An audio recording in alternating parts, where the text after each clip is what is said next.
봉독 속의 아파민 작용에 의해서 진통작용을 한다. 특히 각종 신경통, 각종 관절염 및 루마티스성 관절염, 헤르피스성 신경통, 통풍, 근육통 등의 진통작용이 강하고 치료 효과도 높다. 예, 여태 설명을 드렸죠. 자, 용혈작용. 봉침의 작용 중에서 가장 뛰어난 효과 중에 하나가 용혈작용이다. 메리틴, 포스포리파제 등의 작용에 의해서 타박상, 뇌출혈, 속의 난출혈, 빈대, 염좌 등 치료 및 용혈작용이 뛰어나다. 예, 타박상, 뇌출혈, 속에 출혈 나 있는 것도 외부에 출혈난 멍드는 것은 물론이지만 뇌출혈까지도 치료가 잘 된다. 혈관 확장작용. 히스타민성 물질의 작용으로 모세혈관, 소동맥, 소정맥, 특히 내장혈관을 확장시키는 데 효과가 크다. 따라서 냉증, 동상, 근육통 등의 질환을 치료한다. 예, 냉증. 여성들이 아랫배가 차워가지고 잠잘 때 이렇게 팬티 속에 두 손을 집어넣어야 잠을 자는 사람들이 있어요. 아랫배가 차워요. 냉해요. 그런 여성들은 그 생리불순, 생리통 반드시 딸습니다. 냉이 그냥 또 많이 흐르고, 이런 사람들에게 아랫배에다가만 벌침을 놔줘도 한 10번 미만만 해도 손 안 넣고 자요. 따뜻해요. 배가 따뜻해가지고 잠도 잘 자고, 그러면 그 다음 생리 때 틀림없이 더 좋습니다. 경과가. 그런 것도 따님들이나 이렇게 있으면은 그걸 한번 그 벌침을 좀 시술해 보세요. 근데 안 맞으려고 그래서 탈이라 아들이. 믿지를 못해. 이 봉독 벌침이라는 것이 이제 두렵기도 하지만은 그거 가지고 무슨 치료가 되느냐 이거죠. 우리가 이걸 배우면 상식이 있는 사람 같으면은 치료를 받겠는데, 아이들한테 이거 설명해. 엄마가 아빠가 뭘 안다고 내 생리통을 고쳐, 병원에서 못 고치는 걸 이래 무시해버려요. 그냥 우선. 그런 것들이 참 문제인데, 그래서 그런 애들은 좀 설명을 좀 잘 해줘야 될 거예요. 자, 혈관 확장, 용혈작용, 지금 했죠? 예, 혈관 확장작용, 이것도 했고, 혈압 강화작용, 예, 이것도 아까 설명드렸고, 자율신경 조절작용, 인체 스트레스를 계속 받게 되면 교감신경과 부교감신경의 양자율신경에 난조가 와서 이제 그 어떤 조절이 잘 안 된단 말이에요. 난조란 것은 신경계통이 막 어지럽혀져 있는 상태죠. 난조가 와서 이것이 많은 병의 원인이 된다. 이 자율신경을 정상화하는 데 필요한 물질인 카테콜아민과 아세틸콜린이 봉독 속에 함유되어 있으면 이 양 물질을 뇌세포 전달 물질이기 때문에 심신증, 갱년기 장애, 스트레스성 재질환 등을 치료하는 데 효과가 크다. 자, 우울증 같은 거 이런 것도요. 이런 것도 치료가 됩니다. 우울증도 현대의학이 치료가 하기 어렵습니다. 어렵는데 우울증 치료에도 봉침이 치료 효과가 굉장히 뛰어납니다. 불면증에도 치료 효과가 뛰어나고, 또 그 외의 작용, 마비된 각종 신경회복작용, 각종 세포 재생작용, 근육 수축작용, 전부 설명드렸죠. 자, 봉침요법의 적응질환, 시간이 없어 빨리빨리 가겠습니다. 넘겨보세요. 화농성 질환, 아까도 이거 말씀드렸죠. 뭐 치질의 효과가 있고 각종 발치라든가 이런 그 질환에 효과가 있고, 만성관절 루마티스, 대상포진, 염좌, 허리빈대, 요통 또는 타박상, 고혈압, 견비통, 신경계 질환, 당뇨병, 천식 및 기관지 질환, 또 근육통, 이비인후 질환. 이비인후 질환도 잘 들어요. 뭐 아까 눈병에도 얘기했습니다만 코, 축농증, 비염 이런 것도 잘 듣습니다. 그런 것도 코가 막혀가지고 저기 했을 때가 이 코주에다가 혀는 몰라도 코주에다가 벌침을 놔봐요. 그러면 그 자리에서 코가 뻥 뚫어져요, 그냥. 5살 먹은 아이인데 말을 못해요. 축농증 이놈이 심해가지고. 말을 5살인데도 말을 못해. 그러니까 코가 막히고 답답하니까 그냥 벌침이 저 엄마가 데려가지고 벌침 내가 맞은 게 좋다 그러니까는 그냥 붙잡고서 놔줬어요. 놔줬는데 막 울고불고 발버둥 치고 난리가 나지. 그래 좀 있다 하니까는 얘가 그냥 코가 뻥 뚫어주니까 입으로 숨 쉬던 애가 코로 숨을 쉬어요. 입으로 숨을 쉬어요. 코가 막히니까. 근데 코로 숨을 쉬고 입으로 숨을 안. 그러니까 입이 말라가지고 말을 못하는 거예요. 말을 배우진 못해요. 입이 말라가. 입으로만 말을 하니까. 그러니까 얘가 맞아보니까 좋거든. 5살 먹은 게. 그 다음에 침 맞으러 가자 그러면 지가 앞장서 와요. 그래가지고 그 치료를 해줬어요. 그런 일도 있습니다. 그 다음에 편도선염 이런 것들도요. 이게 막 몸 붙죠. 그런데다 벌침 놓으면은 잘 낫고, 이런 데 보면 비지밥이 들어있는 경우가 있어요. 손목이나 관절이나 손목을 많이 쓰는 식당에 다니는 이런 아줌마들 보면 손목을 많이 써가지고 여기서 뼈가 튀어나온 것처럼 불룩하게 튀어나와 있어요. 어떤 건 심한 사람 밤톨만하게 튀어나와. 근데 이게 누르면은 딱딱해요. 꼭 뼈가 튀어나온 것 같아요. 근데 거기다도 자꾸 벌침을 고자 한 자리에다만 벌침을 자꾸 직자로 놓으면은 한 5방만 놓으면은 말랑말랑해져요, 그게. 딱딱한 게. 뼈라고 봐요, 뼈라고 생각이 들 정도. 근데 벌침을 놓으면 말랑말랑해져. 한 10번 이렇게 정도 놓으면은 그게 터져버려요. 터지면서 그 안에 비지밥 같은 게 막 부부부부 나와요.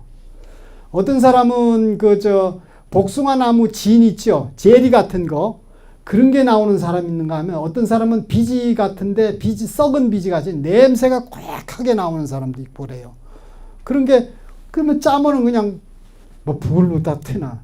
그러고 벌침 몇 번 놓고 나면 그냥 깨끗해요. 그 자리가. 그 병원 가면 이제 칼로 째고 수술을 하라고 하거든요. 근데 그런 것도 잘 되고 또 자궁 종양 같은 거요. 그 아랫배에 애기 머리만한 종양이 있는 환자가 있었어요. 그 학교 선생인데, 여자 선생인데 자기는 죽어도 수술을 하고 싶지 않다고 그래. 그래가지고 벌침 가지고 치료되느냐고. 그 내가 이제 봉침 강의를 할 적에 그런 얘기를 했더니 이제 찾아왔어요. 내가 확신을 할 수 없지만은 된다, 가능하다. 해보겠냐 그러니까 자기가 그럼 날 믿어보겠다 이거예요. 일단은 환자가 믿음이 있어야 돼요. 나에 대해. 그만큼 내가 믿음을 줘야 됩니다. 환자한테. 믿음성을 주지 못하면 치료 못해요. 그 환자가 믿고 나한테 전적으로 매달려야 치료가 됩니다. 그래가지고 그 환자도 수술을 안 하고 나은 적이 있습니다. 그만큼 그 종기에 아주 특효한 효과가 있습니다. 그 전립선염도 효과가 있어요? 물론이죠. 네. 어디다 물론. 그 환부에 놓으세요, 일단. 네, 환부에 놓으세요. 효과 있습니다. 자, 그 다음에 봉침 시술법. 발침과 시술류 종류. 발침이란 이제 벌침을 뽑아서 아까 핀셋으로 뽑아서 하는 거예요. 자, 직자법이 있고 또 발침법자가 있고 단자시술법이 있고 산자시술법이 있는데 직자라는 건 벌을 산채로 직접 환부에 또는 치료점에 쏘이게 하는 것을 말하며 봉침요법 중에서 가장 강한 치료를 할 수 있는 시술 방법이다. 자, 발침자는 벌들의 몸에서 핀셋으로 침을 뽑아서 시술하는 방법으로서 단자와 산자의 2가지 방법이 있다. 침을 핀셋으로 뽑아가지고 한 자리에 딱 꽂는 것이 단자법이고, 산자법이란 그 침을 가지고 여러 군데 옮겨 놓는 것이 산자법이에요. 산자법이 훨씬 덜 아프죠. 단자는 아파요. 그래 침을 빼는 순간 벌써 독은 거의 다 빠져버려요. 예? 이 침을 빼는 순간 보면 조그만 물방울이 보여요. 독이. 예? 그럼 벌써 빠져나가고 침 끝에 묻은 독이 그냥 몸속에 들어가는 거예요. 그래도 굉장히 아파요.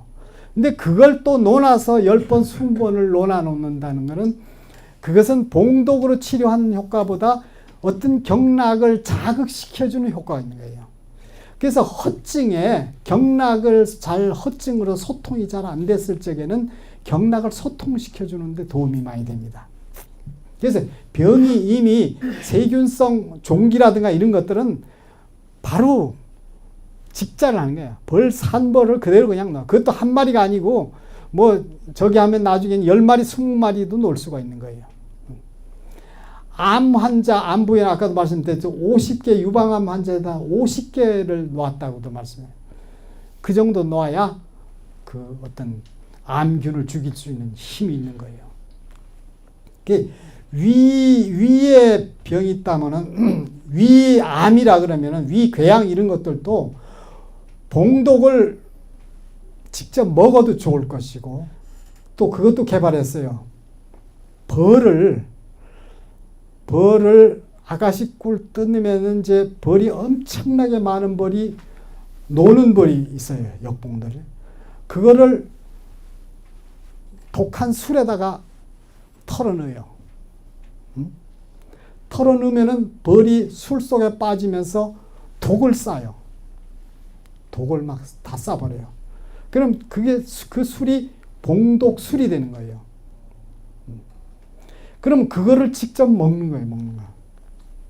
어떤 사람은 저 벌침을 뽑아가지고 캡슐에 담아가지고 그걸 먹어가지고 뭐 위암을 고쳤다 이런 우리 이제 봉침 그 연구회 발표할 때 세미나 할 때 그런 얘기도 나옵니다만은 어쨌든 간에 봉독을 먹을 수 있으면은 먹는 방법. 네. 그래서 제가 고약을 아까 만들었다고 말씀드렸는데 고약 속에 내가 봉독이 들었고 밀랍이 들어갔고 이러한 또 프로폴리스를 들어갔고 그렇게 넣어가지고 혈자리에다만 붙여도 그 약성이 침투하는 거예요. 몸속으로. 네. 그 경락에 뭐 대장경이나 대장경락상에 중요한 혈에다 딱 붙여놓으면은 그 봉독 그 고약 성분이 대장으로 전달이 되는 겁니다.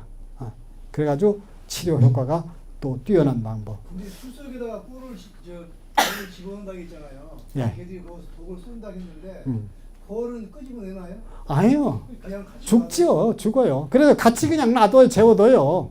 그래서 한 뭐 100일 동안 재워뒀다가 이제 벌만 건져내요. 체에다 받쳐가지고 싹 건져내가지고 그 봉독수를 이제 적당한 양씩 마시면은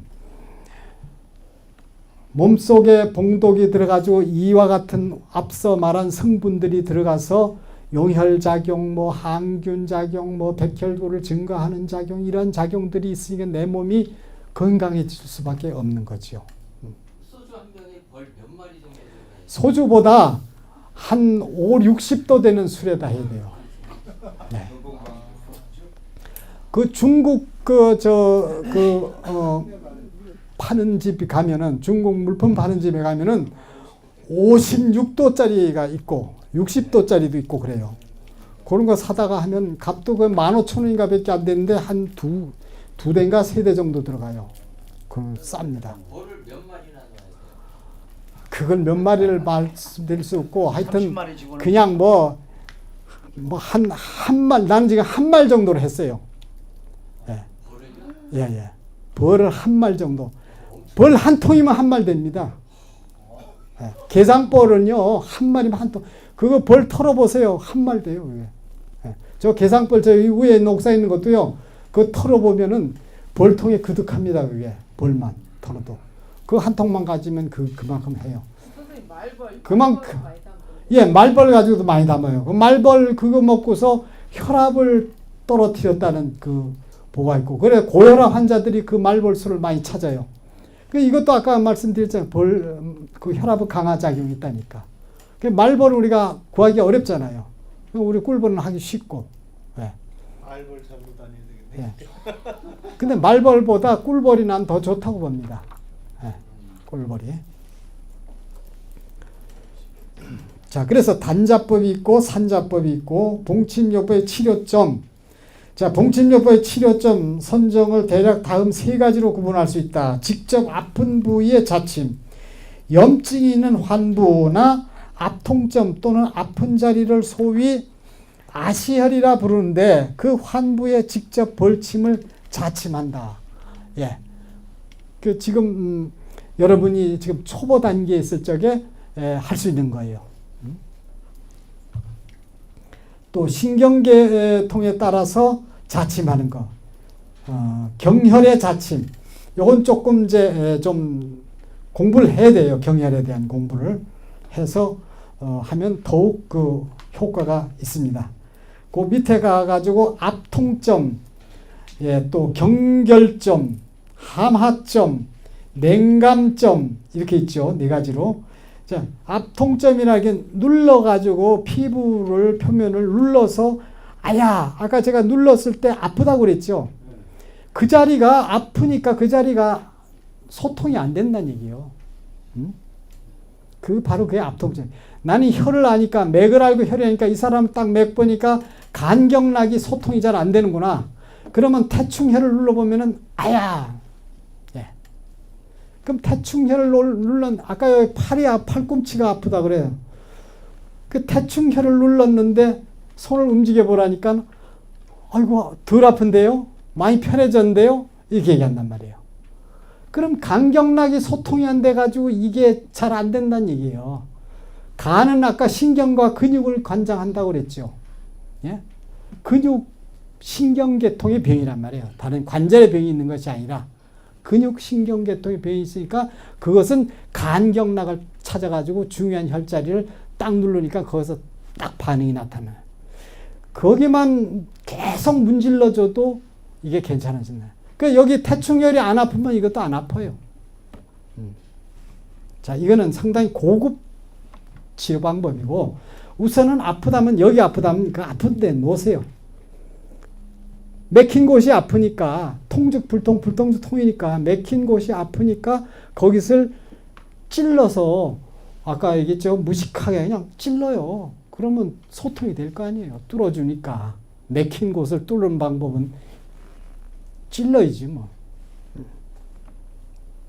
자, 경결점. 딱딱하게 굳었네.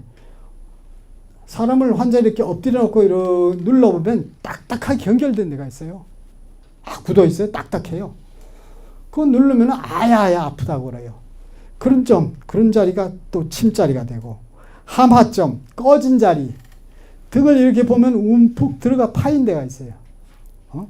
등이 편편하게 이렇게 돼야 되는데 어떤 사람은 왼쪽은 푹 꺼져 있고 오른쪽은 솟아 있는 자리. 그게 삐딱해요. 네. 그런 사람이 있고 그런 사람은 솟아오른 짝은 실한 쪽이고 꺼진 쪽은 허한 거란 말이에요. 그러면 허한 쪽은 꺼진 짝은 마사지를 해서 풀어주고 이 튀어오른 자리는 벌침을 놔가지고 솟아올랐으니까 망치로 때려잡아야지 뭐. 예? 좀 무식해도 괜찮아요. 그렇게 해서 때려잡는 이게 바로 자연이에요. 자연이에요. 인체가 그대로 자연 그대로 이루어져 있습니다. 인체가 어디가 무슨 병이 있으면 반드시 거기에서 전조 증상이 있어요. 뭐든지 그래요. 예? 자, 지진이 날라 그러면은 동물들이 먼저 알아요. 쥐가 먼저 하고 새가 먼저 알아요. 전조 증상이에요. 예? 걔네들은 예감 아주 자연만 믿고 살아야 되기 때문에 자연에 민감해요. 인간은 좀 그렇지 않아 가지고 걔네들보다 두뇌가 덜 민감해요. 그래서 그러한 전조 증상이 반드시 인체에 온단 말이에요. 오면은 아 내가 여기에 무슨 뭔 문제가 있구나. 딱 차리고 거기에다가 치료를 해야 된단 말이죠. 그러면 죽음을 예방할 수 있는 거예요. 급하게 무슨 고혈압으로 인해서 갑자기 쓰러지다. 반신불수가 온다. 중풍은 반드시 동의보감에도 보면 3년 안에 중풍이 올 것이라는 예감이 있어요. 요 두 손가락이 이상이 와요. 마비가 온다든가 물건을 들었는데 이게 힘이 없이 떨어뜨린다든가 뭔가 모르게 한 짝이 힘이 없다든가 음식을 먹는데 자꾸 여가 뭐가 침이 흐른다든가 뭐 음식이 흐른다든가 이런 증세가 오면 반드시 중풍이 온다고 해요. 그럴 때 빨리 손을 써야 돼요. 그러면은 병원에 실려가지 않게 된단 말이에요. 냉감증. 피부 중에 어디가 몹시 차온 아까 여성들의 아랫배가 차와가지고서 손을 넣고 자야 된다 말씀드렸어요. 그러한 냉감점에 벌침이 가장 효과가 좋은 거예요. 따뜻하게 해주니까. 벌침 맞은 자리 열나요. 40도 이상 올라가요. 그러니까 암도 죽일 수 있어요. 암균이 40도 넘어가면 암균이 죽는답니다. 근데 우리가 몸에 전체로 40도 열이 올라가면 사람이 죽잖아요. 그러나 그 부위에는 40도가 올라가도 괜찮은 거예요. 벌침을 놓고 나면 그 부위가 40도 이상 올라갈 수 있는 열이 납니다. 거가. 그러니까 벌에 많이 쏘이면 죽어요. 열이 막 올라가지고 열이 엄청나게 오릅니다. 전신의 몸이.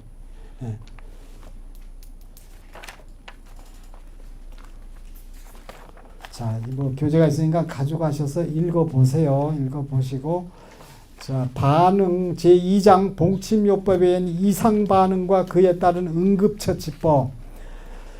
이제 응급처치가 중요해. 벌침하는 사람으로서는 이것을 숙지하지 않으면 큰일 납니다. 큰 봉변을 당합니다. 벌침 맞고 죽었다는 얘기가 매스컴에 간혹 나옵니다. 그러나 100만 명에 한 명꼴도 안 돼요, 사실은. 병원에서 사람 죽어 나온 거에 비하면은 몇 천만 분의 1도 안 되는 확률이에요. 그렇지만 무료 의료행위라 무면허 의료행위라는 것 때문에 이게 사회의 지탄을 받게 되는 거예요. 그러니까 절대 여러분이 조심해서 내 자신뿐 아니라 이 벌침하는 봉침 업계에 엄청난 그 피해를 줘요. 그러니까 조심을 하셔야 됩니다. 그래서 이것만 꼭 숙지를 해야 되고 남을 치료할 때는 참으로 몸을 사려야 돼요. 함부로 막 놔주지 마세요. 근데 이거 조금 알면은요, 그냥 하고 싶어가지고 누가 어디 아프다면 이리 와 벌침 맞아. 뭐 무대뽀로 막 놔줘요. 이게 사고 부르는 거예요. 사고 부르는 거예요. 그렇게 하지 마세요. 자, 이상 반응을 보면 이 세상에는 100% 좋은 일만 있는 것은 아니다. 각종 질병에 탁월한 효과가 입증된 봉침요법도 예외는 아니다. 인체의 봉침액이 주입되었을 때 체질, 나이, 연령, 성별, 직업 등의 사람에 따라 그 반응이 여러 가지로 나타난다. 이러한 반응에는 정상적 반응과 또 이상적 반응이 있는데 이것을 호전 반응 뭐라고 얘기를 한다 그런다. 자, 호전 반응 뭐 그런 것도 있지만은 너무 과하게 놔가지고 오는 부작용이 있는 거예요. 주로 너무 과하게 놓지 않아야 된다. 그것을 내 머릿속에 아주 항상 인식을 해야 돼요. 벌침 놓을 때는요. 나는 벌을 기르는 사람은 뭐 암만 써도 벌을 뭐 100마리를 갖고 꽂아놔도 걱정할 거 없는데 남을 치료해 줄 때는 아까 말씀드린 함부로 어디 아프다고 와서 불러서 벌침 놔. 그건 뭐 돈 한 푼 안 받고 뭐 막걸리 한 잔도 못 얻어먹고 나중에 큰 원망을 듣는 게 그거예요. 그러니까 한번 당해봐야 알아요. 당해보면은 내가 왜 이런 짓을 했나 후회 막급을 해요. 저도 그렇게 한 적이 많아요. 그렇게 다운돼서 완전히 죽은 사람 맥을 잡으니까 맥이 하나도 안 떼요. 사람은 죽었어요. 그럼 딱 느낌이 지역 가야겠구나. 뭐 이 생각밖에 안 들어 우선. 네. 그래가지고 이제 응급처치법이 뒤에 나옵니다만 이제 일단은 방황하지 말아야 돼요.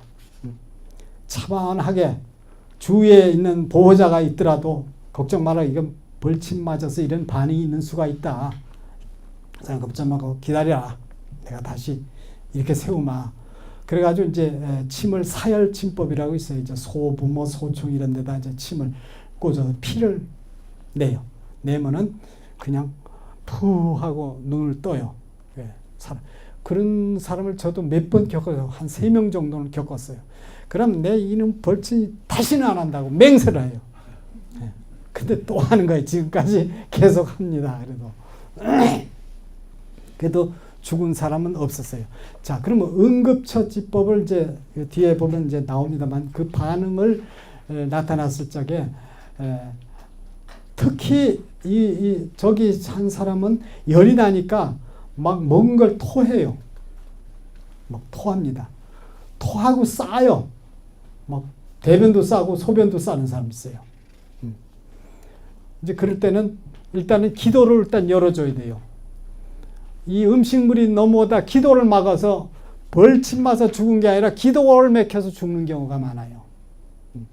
그러니까 목을 이렇게 제치고 기도를 열어줘야 돼요. 그 다음에 손끝 발끝을 따줘야 돼요. 따가지고 그러면 거의 다 살아납니다. 근데 그런 걸 모르는 사람들이 한번 원지동에서 그런 사고가 생겼어요. 얘가 중학생인데 벌침을 계속 맞았어요. 잘 맞았는데 어느 날 갑자기 얘가 그냥 자빠지는 거예요. 자빠지니까는 응급처치법을 모르니까 이 사람이 당황해가지고는 막 들쳐업고서 병원에 갔어요. 가다가 죽었어요. 기도가 막혀 죽은 거예요. 기도가 막혀서. 그 자리에서 이렇게 제껴놓고 목을 제끼고 이 머리 모든 것 몸에 저기 조여 있는 것을 풀어주고 마사지만 해줘도 괜찮은 건데 그걸 모르니까 무조건 병원에 이렇게 들쳐오고 가다가 죽은 경우예요. 그래서 그 시체 부검한 결과 기도에 이물질이 끼었다. 그런데 벌침 맞고 죽었다 그러지 기도 막혀 죽었다고 소리 안 합니다. 의사 소견도 그래요.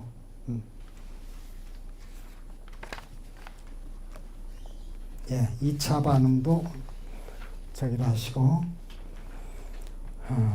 제3차 반응, 이상 반응 이거 다 읽어보시면 이해 다 가실 거예요. 제가 설명도 했고 봉침 시 주의와 예방 예, 35페이지에 보면 통상 감수성의 정도는 다음과 같다. 거기 한번 봅시다. 노인보다 젊은 사람이 약하다. 예, 젊을수록 어릴수록에 약해요. 왜? 면역력이 약하니까요. 그 봉침에 대한 면역력이 약해요. 노인일수록 좀 강해요. 또 계절은 겨울보다 여름이 약하다.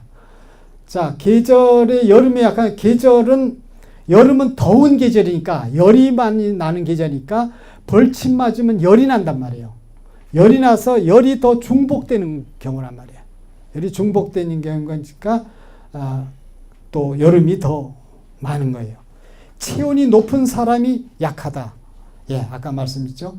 체온이 낮은 사람은 또 효과가 굉장히 좋고 체온이 높은 사람들은 이러한 좀 부작용도 높고 또는 치료 효과도 떨어지는 경우가 있어요. 습도가 높을수록 약하다. 예, 이런 여름철에 항상 습기가 높고 또 온도가 높을 때 이럴 때는 또 약합니다. 남자보다 여자가 약하다. 근데 이거는 꼭 그렇지는 않아요. 내가 해보니까 침은 여자들이 잘 맞아요. 제게 오는 환자도 90%가 여자예요.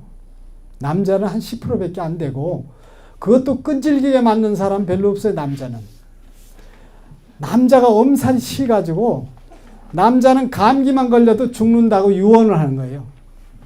근데 여자는 감기 정도 걸려가지고는 뭐 밥하고 빨래하고 애들 학교 보내고 남편 출근시키고 다 해놓고 겉으로는 알아요. 그만큼 음적이기 때문에요. 음이라는 것은 항상 낮은 데 있고 고요한 데 있고 참을성이 있는 거고 그래서 의사에도 보면 그랬어요. 10남자 고치기보다 한 여자 고치기가 더 어렵다고 그랬습니다. 또 10여자 고치는 것보다 한 아이 고치는 게 더 어렵다고 해요. 어린아이는 말을 못하고 표현을 못하니까 그게 어려운 거예요. 그래서 여자가 남자보다 사실은 병이 더 중해요. 참으니까. 남자같이 호들갑을 떨면 빨리 치료를 해주는데 여자는 참고 견뎌요. 그러다 보니까 병이 깊이 들어가는 거예요. 그게 음적이라 그래요. 또 비만인 사람보다 마른 사람이 약하다.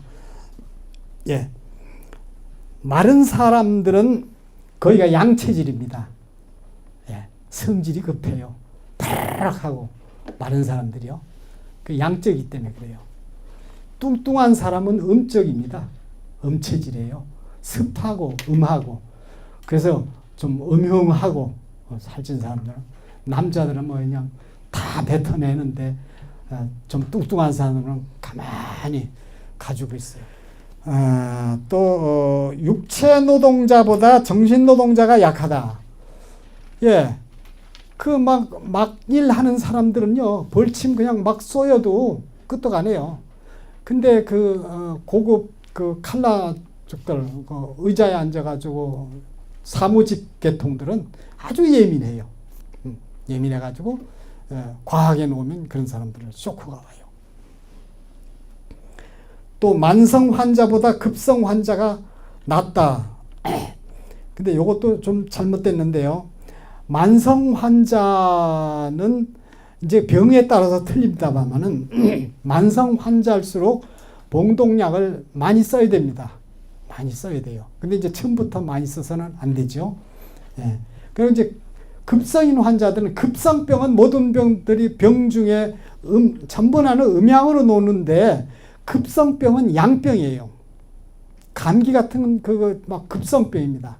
열이 막 올라가고 그래서 급하게 그건 치료가 되는 것이고 음성병이라는 것은 오랫동안 벌써 이미 병이 오장육부에 침투된 병들이에요. 그런 병들은 오랫동안 치료를 해야 돼요. 그래서 양성적인 병은 이건 갑자기 또 많이 놓으면은 쇼크가 와요. 그러니까 그건 조심해야 됩니다. 봉침 치료에 극히 조심해야 할 사람은 다음과 같다. 이거 꼭 숙지해야 됩니다. 극도로 허약한 사람과 극도로 필요한 사람. 침을 맞으러 왔는데 밤새도록 고스톱을 쳤다. 밤새도록 술을 마셨다. 뭐 그래가지고 몸이 아침도 안 먹고 왔다. 그런 사람들 침 놔주면 안 됩니다. 또 몸이 아주 쇠약한 사람이요. 얼굴에 핏기가 하나도 없고 하얗고 사람이 빼짝 마르고 보면 뭐 환자도 중환자 같죠. 그런 사람 벌침 강하게 넣으면 그대로 쇼크가 와요. 그건 벌침뿐 아니라 쇠침을 놔도 팍 싫어져 버려요. 학곡 같은데 하나만 딱 찔러도 그냥 하면서 그냥 팍 싫어져 버려요. 그만큼 약해요. 그러니까 허약한 환자들은 절대로 강하게 많이 치수를 하면 안 됩니다. 또 수면 부족인 사람, 아까 말씀드리고 목욕, 입욕 후 목욕탕에 가서 땀을 많이 흘리고 난 사람들이요. 땀을 많이 흘리면 기운이 빠져요.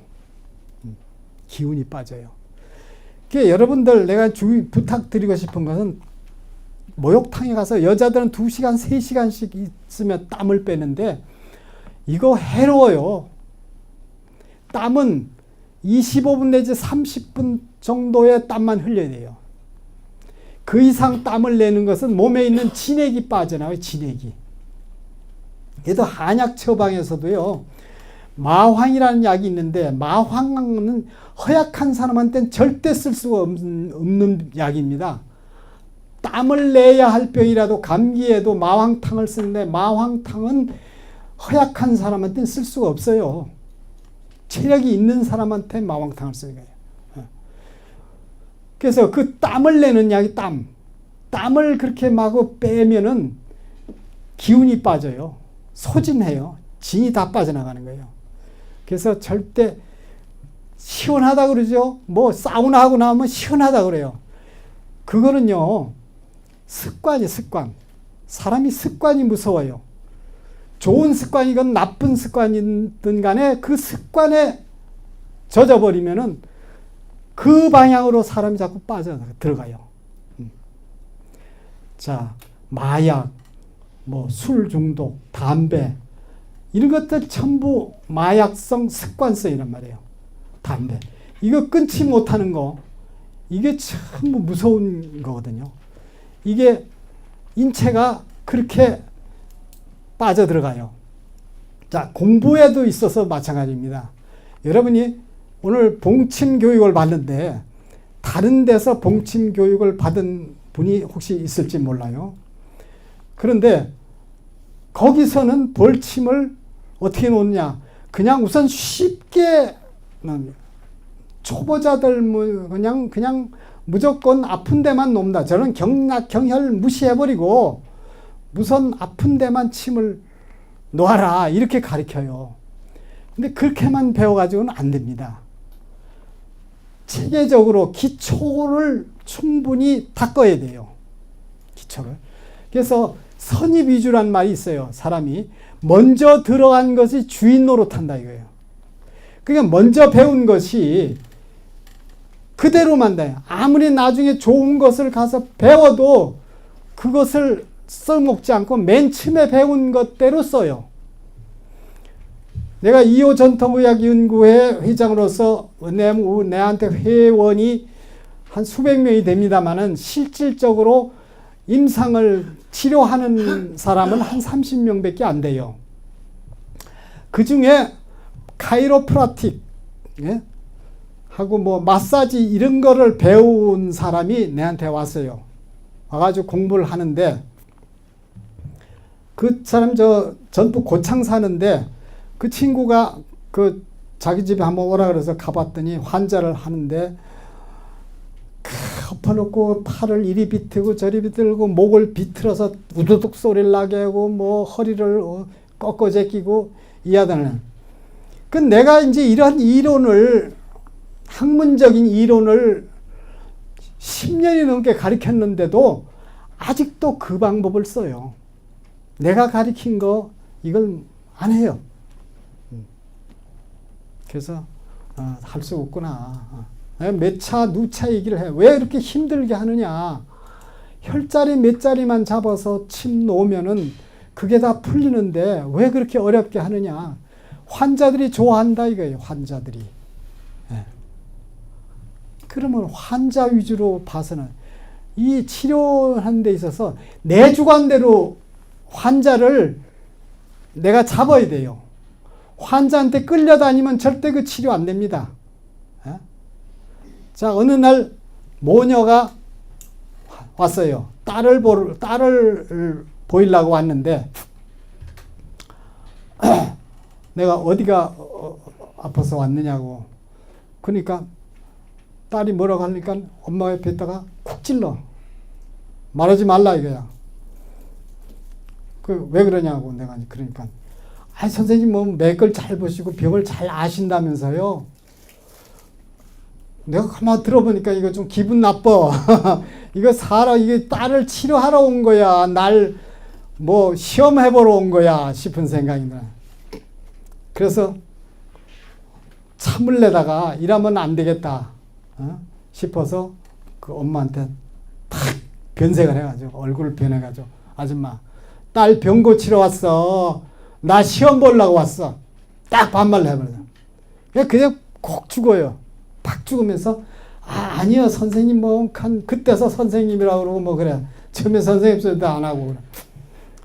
그래서 일단은 제압을 해놓고 치료를 하려면 병원에 가면은 어디가 아프다고 말을 해야지 의사가 알아서 치료해 줄 거 아니야. 내한테도 와서 또 말 어디 아픈 걸 얘기를 해야지. 뭐 어디 소문 듣고 뭐 맥잘 본다 소문 듣고 찾아왔다니 그 날 시험하기 위해서 온 거지 딸 치료받으러 온 거 아니지 않냐고. 그렇게 해놓고 치료를 한 적도 있습니다. 그러니까 내가 환자한테 끌려다니면 안 돼요. 그리고 벌침을 놨는 내가 요 정도면 적당한데 이 환자가 와서 아이고 여기도 아파요 여기도 놔줘요 저기도 아파요 여기도 놔줘요 자꾸 해야 돼. 그러면 거기 따라다니면 그 침을 놔줘요. 이러면 큰일 나요. 내 주관대로 해야 돼요. 오늘 여기서 끝이다. 오늘 벌 2마리, 3마리 내일 와. 아, 내일 바쁜데 어때? 그러면 오지 말아요. 그래 버려요. 당신 치료하러 왔으면 내가 하라는 대로 해야지. 뭐 바빠서 못 오면 뭐 오지 말지 뭐하러 오느냐고. 그래 얘기라고. 자, 뭐 하고 그 다음에 음주 직후 술 먹고는 절대 벌침 맞으면 안 돼요. 예. 또 경험 얘기를 할게요. 저 부천에 그 성당이 있는데 원미동인가 거기 성당이 있는데 이제 신부님이 날 참 초빙해가지고 거기서 강의도 잠시 하고 이제 끝나고 이제 신부방에서 이제 신부님하고 얘기를 하는데 그 교회에서 이렇게 뭐 청소하고 이러는 사람, 학교 맞으면 사환, 소사 같은 그런 사람이 무릎이 아파가지고 굉장히 고생을 한다고 그래. 그래서 신부님이 불러가지고 그 벌침을 좀 놔줬어요. 놨는데 아이 여기 놔달라 저기 놔달라 자꾸 부탁을 해. 안 된다고. 더 이상 놓으면 안 돼. 아이 괜찮다고. 나는 시골에 살 적에 막 그냥 뗄라머러 댕길 때 벌 무지하게 세봤다고. 그까지 그거 나 침 맞으나 마나 하다고. 그래. 그래 그러면 좀 더 놔도 되겠구나 싶어가지고 벌침을 좀 더 놔줬어요. 더 놔줬더니 이 사람이 그냥 그러고 하더니만 아이고 무릎이 편해졌다고 그래요. 일단 벌침을 맞으면요 금방 효과가 나요. 아까 여기 양반이 그 여기 혈만 눌러도 이게 아픈 게 덜하다는 게 바로 그거예요. 경락이 이렇게 소통이 되니까 임시 이게 나은 건 아니거든요. 이거 그거 같이 편하다고 그래요. 그러고 나갔어요. 나간 다음에 한 30분 있다니까는 수녀가 얼굴이 창백해가지고 쫓아들어가지고 아까 여기 침 맞고 나간 사람이 지금 저 교회 문 앞에 지금 쓰러져 있다고. 그 깜짝 놀라가지고 그냥 나하고 신부님하고 쫓아나가 보니까 큰 대자로 뻗어 있는 거야. 그래 신부님한테 이제 사람 시켜가지고 들쳐가지고 그 이제 신부실로 왔어요. 일단은 이제 걱정이 되잖아요. 난 딴 사람이 봐도 이게 문제 있겠고 이게 사람이 죽었다 이 말이에요. 그래서 이제 내가 걱정 말라고 괜찮아고 이제 임시 쇼크가 온 거니까 그래서 이제 침으로다가 이제 터졌어요. 터지니까 푸 하고 이제 눈이 둥그렇게 뜨더라고. 그런 뒤에 이게 물어봤어요. 아유 왜 그랬냐 하니까 기분 좋아가지고 앞에 나가지고 막걸리 한 사발 먹고 왔다고. 그래 맞고 들어오다가 그렇게 쓰러져 버린 거예요. 그 벌침 놓기 전이나 벌침 놓은 뒤에는 절대 술 먹으면 안 된다고 이거 당부를 해야 됩니다. 열이 나기 때문에 술 먹으면 걷다 열이 또 복사돼 가지고 열이 확 번지는 거예요. 그러면 또 싫어지는 거예요. 자, 심장 질환이 있는 환자, 또 간 질환이 있는 환자, 또 폐 기능이 극도로 약한 환자, 이런 사람들은 뭐 암도 치료가 된다고 하지만 항암 치료받고 사람이 기진맥진해가지고 이런 사람 벌침 놓으면 안 돼요. 좀 어느 정도 회복돼서 기력이 좀 낮은 다음에 그런 사람 해야 되고 남은 절대 해주지 마세요. 내 가족이면은 한번 해보시고. 그림이 있죠. 혈자리를 그려놓은 그림입니다. 예방법에 있어서 간장이나 심장이 나쁜 환자에게는 먼저 기문혈과 전중혈, 신문혈, 간유혈, 심유혈에 자침한 다음 다른 치료점을 치료한다. 기문혈이라는 건 맨 처음 그림에 있는 거 젖꼭지에서 쭉 내려가서 직하로 내서 갈비뼈치 닿는 자리. 거가 기문혈인데 간의 모혈이에요. 간에 기가 모여있는 혈을 기문혈이라고 합니다. 그 자리고. 그 다음에 젖꼭지와 젖꼭지를 가로질러서 딱 가운데가 전중혈이라는 혈자리예요. 이거는 심포의 모혈인데 심장의 모혈이기도 합니다. 그 다음에 손에 있는 거 새끼손가락으로 이렇게 내려가서 여기 손목 관절 부에 있는 자리를 심문혈이라고 그래요. 심장의 원혈입니다. 심장을 치료하는데 혈이고, 그 뒤에 그 마지막으로 응급처치법, 소부 노궁 정혈에 사혈한다. 소부혈은 새끼손가락 요 끄트머리 요 안쪽으로 혈이 있는데 여기서 이렇게 심장혈이 이렇게 갑니다. 이렇게. 근데 주먹을 가볍게 쥐면 새끼손가락 끝이 닿는 곳이 소부혈이에요. 소부혈은 오행상의 심장이 화인데 화의 심장에 또 화혈, 열 빼는 자리에 열 빼는 자리, 소부라는 자리가요. 또 그 옆에 보면 노궁이란 자리가 있는데 노궁은 가운데 손가락, 이 장지 끄트머리가 닿는 자리가 노궁이라는 혈자리예요. 노궁은 심포경이라는 혈자리가 있는데 심포경과 심경이 같은 경락입니다. 이걸 이제 설명을 하자면 이건 뭐 1시간 이상 해도 다 못합니다만 그 노궁혈, 그래서 세 번째 그림 보면 소부와 노궁혈이 가지런히 점 있죠. 그 자리에다가 사혈을 하는 거예요.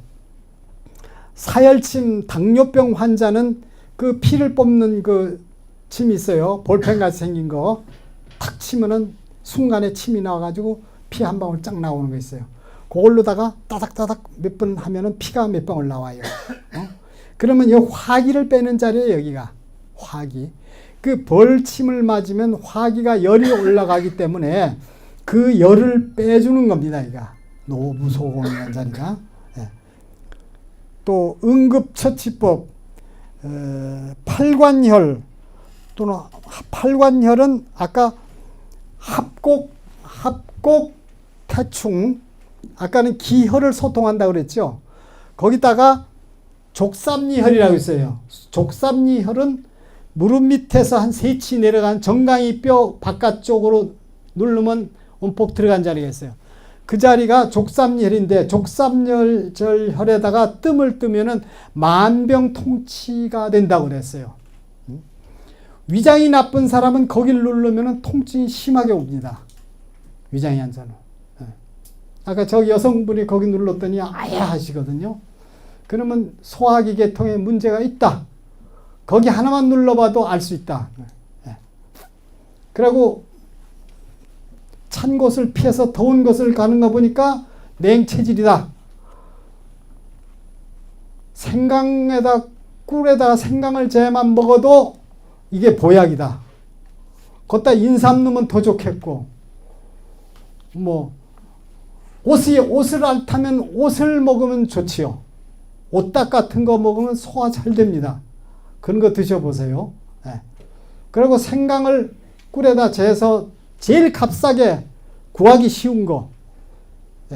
누구라도 드시면 좋아요. 열 많은 사람은 안 되지만은요, 먹어도 해는 없어요. 해는 없지만은 효과는 못 봅니다.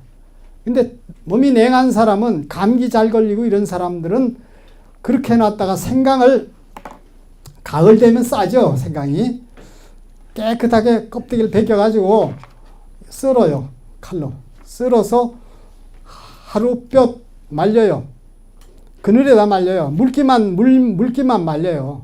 그래가지고 믹사기나 아니면 뭐 녹즙기 같은 데서 분쇄를 해요. 뭐 절구를 찐다든지 부셔가지고 꿀에다, 농도 좋은 꿀에다가 꿀 한 3분의 1에다가 그거 생강을 채워요. 아니면 꿀 반에다가 생강을 채우든지 그 정도 해가지고 여름 같으면 냉장고에다 넣어놓고 드시고 겨울에는 실온에 놓고서 먹어도 돼요. 그래서 먹으면은 애들은 그 매운 생강이 들어서 잘 안 먹으려고 그러는데 어떤 간접적으로 먹는 방법을 연구해 보세요. 그래서 먹여보세요. 그거 한 3병만 해서 먹으면은요, 겨우내 감기 안 알아요. 그리고 소화 잘 되고 애들 밥 잘 먹고, 생강이 소화제입니다. 생강이 소화제. 자, 생강 자체가 그게 무슨 성분이 소화가 되는 것이 아니라 속을 따뜻하게 해줌으로 인해서 소화가 잘 되는 거예요. 이걸 아셔야 돼요. 속이 따뜻해야 소화가 돼. 애들 차운 거 먹으면 절대 밥 안 먹어요. 위가 차우면은 이게 움직이질 않아요. 아까 말씀드린 대로 속이 차우면은 그냥 정체돼 있어요. 그러니까 식욕이 없어요. 속이 뜨거우면은 금방금방 소화돼 버려요. 그러니까 애들이 밥을 잘 먹어요. 그래 되면 애들 찬 거 먹이지 말고요. 그런 거를. 근데 꿀이나 생강을 차게 해서 먹어 괜찮아요. 자, 따뜻한 거, 뜨거운 거, 서늘한 거, 찬 거, 네 가지로 분류할 수가 있어요. 그럼 생강 같은 거는 뜨거운 거에 속해요. 한약에 부자라는 게 있어요. 그것도 뜨거운 것에 속해요. 그 다음에 따뜻하다는 것은 그냥 온하다. 이것은 인삼이라든가 인삼을 열하다고 얘기를 하는데, 그래서 고혈압 환자도 먹으면 안 돼도 열이 많은 사람 먹으면 안 된다고 얘기를 합니다. 한의사도 그런 얘기를 하는데, 의서에 보면 본초강목이 있는데 어디 보면 인삼이 대열하다고 써 있는 데는 한 군데도 없습니다. 미량 미온하다고 그랬어요. 약간 서늘하고 약간 따뜻하다고 얘기했습니다. 그래서 몸에 기를 도와주고 진액을 나게 하고 기운을 활력을 채워주는 힘이 있다고 얘기를 했지, 그것이 열이 많다고 얘기를 안 했어요. 부자 같은 건 열이 많다고 했어요. 대열이요. 생강도 열이 많다고 했어요. 그런데 인삼을 먹고 열이 많은 사람 인삼 먹으면 안 된다고 하는데, 인삼이 혈압을 내리는, 어떤 사람한테는 혈압을 내려주고 어떤 사람한테는 혈압을 올려주는 작용을 해요. 이 인삼이 그게 바로 한의학의 약에 아주 불가사의한 그러한 것이 있어요. 그게 바로 음양이에요. 음양론이에요. 그 사람 체질에 따라서 음체질이면 인삼을, 혈압이 높아도 음체질인 사람은 인삼을 먹어야 하면 혈압이 떨어져요. 근데 양체질인 사람이 혈압이 높은데 인삼을 쓰면 그건 안 되지요. 그렇게 쉽게 아세요. 쉽게. 그러면 여러분이 앞으로 이해하기 쉽고 공부하기 쉬울 겁니다.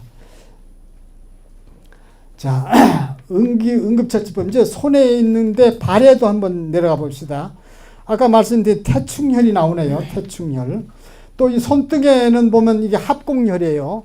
여기 엄지손가락과 두 번째 손가락 사이에 있는 게 합곡혈이고, 또는 합곡혈은 기를 소통시켜주는 혈이라고 말씀드렸죠. 태충혈은 피를 소통시켜주는 혈이다. 간은 무슨 역할을 하는? 피의 창고예요. 피를 저장하고 있습니다. 간이. 간이 피를 저장하고 있다가 필요한 데 보내주는 역할을 해요. 공급처 역할을 해요. 그래서 피를 순환시키는 데 도움이 되는 게 태충혈이에요. 간경락의 원혈이라고 합니다.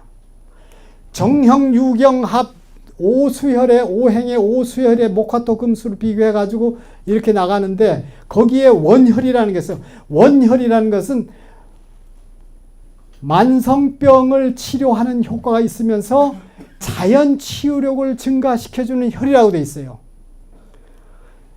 인체뿐만 모든 생물이라는 것은 스스로 원상 회복을 하려는 이러한 성질을 가지고 있습니다. 병이 들어도 내 몸이 건강하면 어떻게든 이 병을 이기려고, 스스로 이기려고 노력을 해요.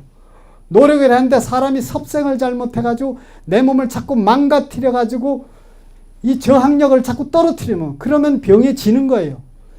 병에 지지 않게 하기 위해서 내 면역성을 강화시키는 방법은 내 스스로 내 몸을 활성화시키는 방법을 찾아야 돼요. 그래서 이 경락을 소통시켜주고 아픈 곳을 풀어주고 이러므로 인해서 소통이 돼요. 소통되고 원활하게 돌아가면은 전부 병이 없는 거예요.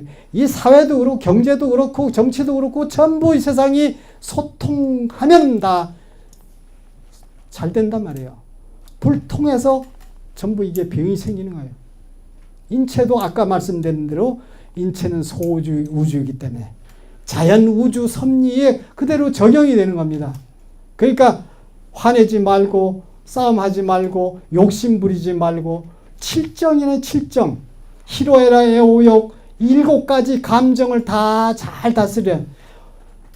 삼침법이라는 게 우리나라에 있는데 삼도인이 바위 굴 속에서 이 침법을 터득했다 해서 삼이에요. 집사자 바위 한자인데 그 후에 뭐 특별한 근거는 없습니다만 사명대사라고도 얘기를 하는 사람이 있습니다. 그 우리나라의 고유의 이 삼침법이 참 대단한 침법이에요.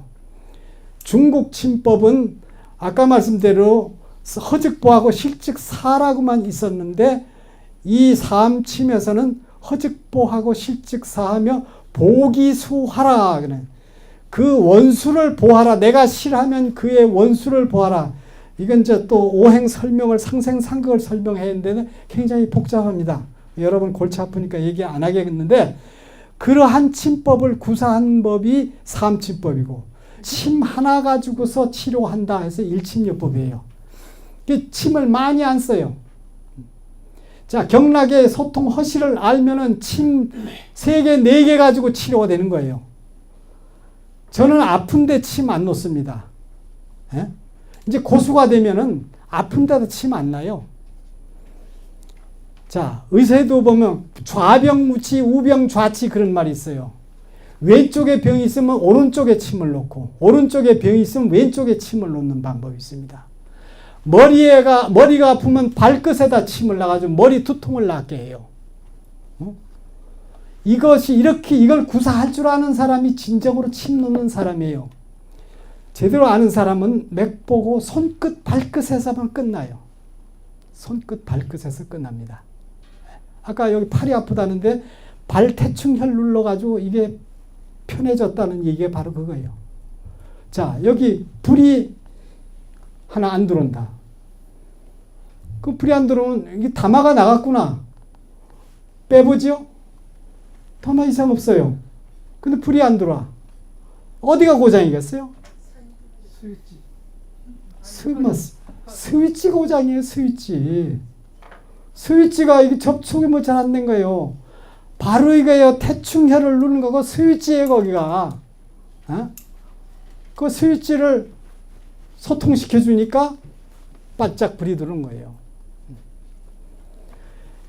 이건 형이상학적인 의학이에요.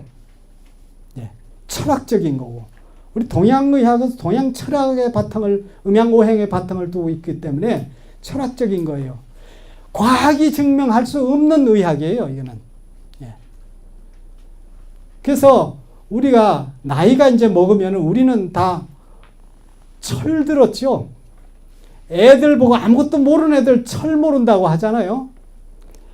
근데 이 사계절 음양오행의 변화를 모르는 사람이면 철부지예요. 철부지. 100살 먹어도 철부지입니다. 철을 몰라요. 철이 바로 그 철이에요. 사계절을 변화하는 것이 철이에요. 내 몸에도 사계절의 변화와 똑같은 그러한 변화가 이루어져요. 그걸 알아야만이 치료에 아주 능수능란할 수가 있는 겁니다. 강의 이대로 마치겠습니다. 감사합니다.